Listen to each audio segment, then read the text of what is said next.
umaga po sa inyong lahat. Ako po si Paul J. Cartizan at ang aking section po ay St. Aloysius Gonzaga. At ako po ay magluluto ng pininyang manok. So halika na po, simulan na po natin.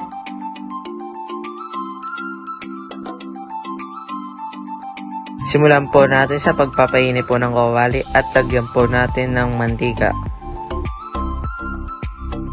Pag mainit na po ang mantika, isunod na po natin igisa ang bawang at sibuyas.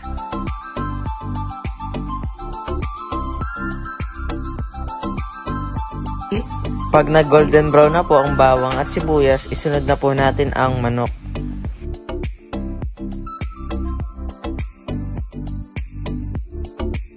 Pagkatapos ay isangkot siya natin ang manok hanggang sa maging medyo brown na ito. Isunod natin lagyan ng patis at isangkot siya. Ulit natin ito upang manuot sa manok.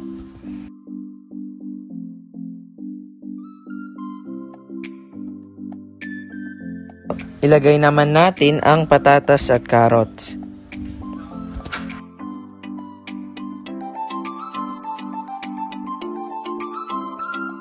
Isunod din natin ang pineapple tidbits at pagkatapos ay takpan muna natin ito.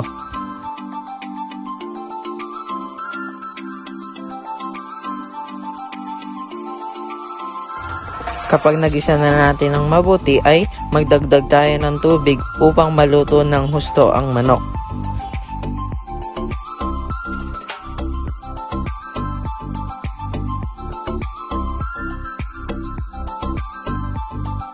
After 10 to 15 minutes, luto na ang manok. At kapag malambot na ang gulay ay maglagay tayo ng konting asukal at ilagay na din natin ang bell pepper.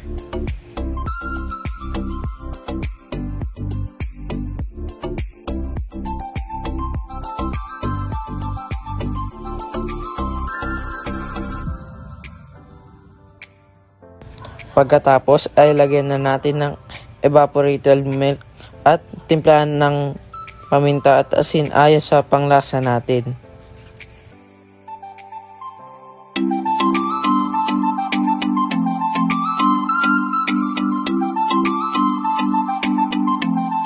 Meanwhile,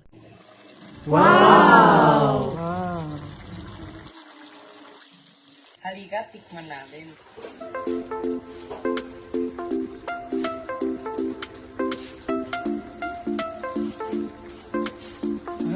Sarap.